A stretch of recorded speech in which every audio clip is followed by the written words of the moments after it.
வடிவேலு வந்து கம்பேக்னு எல்லாருமே தலைமையில வச்சு கொண்டாடுறாங்க. ஆனால் கம்பேக்குன்னு சொல்கிற அளவுக்குலாம் வடிவேலோட காமெடி எதுவுமே இல்லை. எல்லாம் நமக்கு தேட்டரில் வந்து ஒரு இரிட்டேட்டாக தான் இருக்குது வடிவேலு காமெடி. சினிமாட நேயர்களுக்கு வணக்கம்.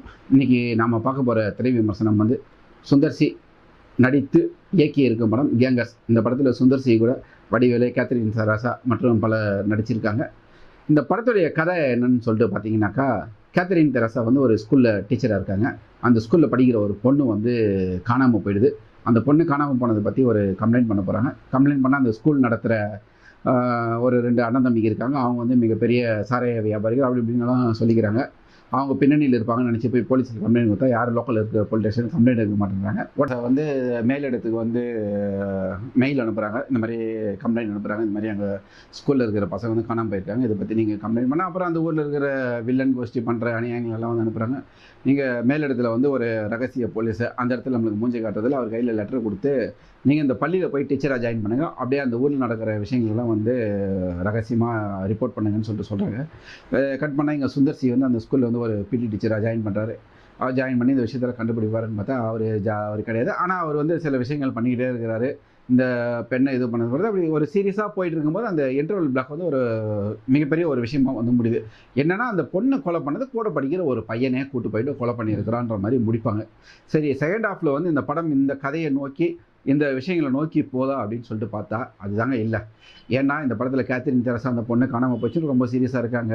இந்த பக்கம் இந்த மாதிரி போயிட்டு இருக்க வடிவேலு ஒரு பக்கம் வந்து காமெடி பண்ணிருக்காங்க. இவங்கெல்லாம் சேர்ந்து இந்த விஷயத்தை கண்டுபிடிப்பாங்கன்னு பார்த்தா சுந்தர் சி என்னன்றாரு, திடீர்னு வந்துட்டு ஏதோ ஒரு பேய் கதை ஒன்று சொல்கிறாரு. அதாவது, நான் வந்து என் ஒய்ஃப் கூட இருந்தேன், என் ஒய்ஃப் வந்து ஒரு மினிஸ்டருக்கு பிஏவாக இருந்தாங்க, 100 கோடி காணாமல் போயிடுச்சு, என் மேலே சந்தேகப்பட்டு ஜெயிலில் போட்டாங்க அப்படி இப்படின்னு ஒரு கதை சொல்லி அந்த 100 கோடி நான் திருப்பி அடிக்கிறதுக்கு வந்துருக்கிறேன், நான் வந்து ரகசிய போலீஸ் எல்லாம் கிடையாதுன்னு சொன்ன உடனே, நீங்கள் எனக்கு ஹெல்ப் பண்ணிங்கன்னா நான் உங்களுக்கு வந்து அந்த 100 கோடியில் எல்லாருக்குமே ஷேர் கொடுத்துருன்னொன்னே இதுங்க எல்லாமே பார்த்தீங்கன்னாக்கா அந்த பொண்ணு காணாமல் போன கேஸை மறந்துட்டு அந்த 100 கோடி தேடி போக ஆரம்பிச்சிதுங்க சுந்தர் சி கூட.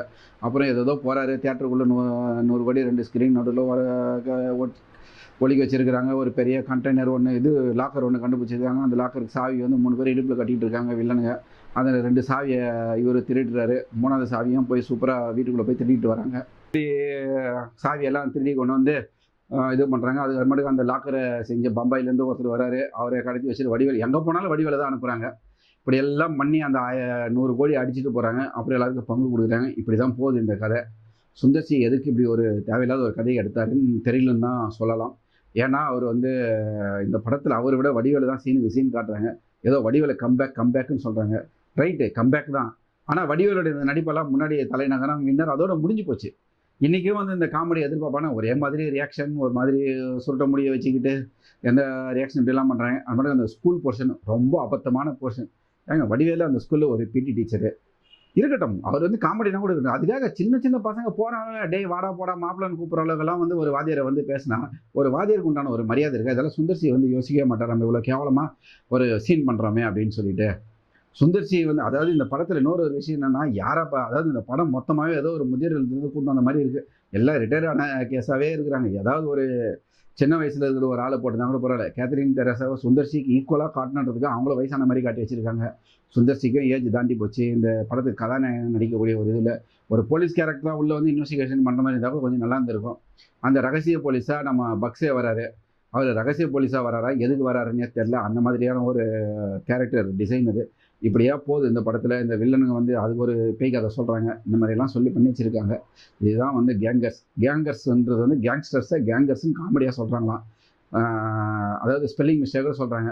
அதுக்காக படத்துடைய திரைக்கதையும் ஸ்பெல்லிங் மிஸ்டேக்கோட பண்ணக்கூடாது இல்லை, பேசும்போது அந்த மாதிரியான ஒரு பயங்கரமான மிஸ்டேக்கோடு பண்ணி வச்சுருக்கிற ஒரு திரைக்கதை தான் இந்த கேங்கர்ஸ் திரைப்படம். இதை பற்றி வேறு எதுவும் சொல்லிக்கிறதுக்கு இல்லை.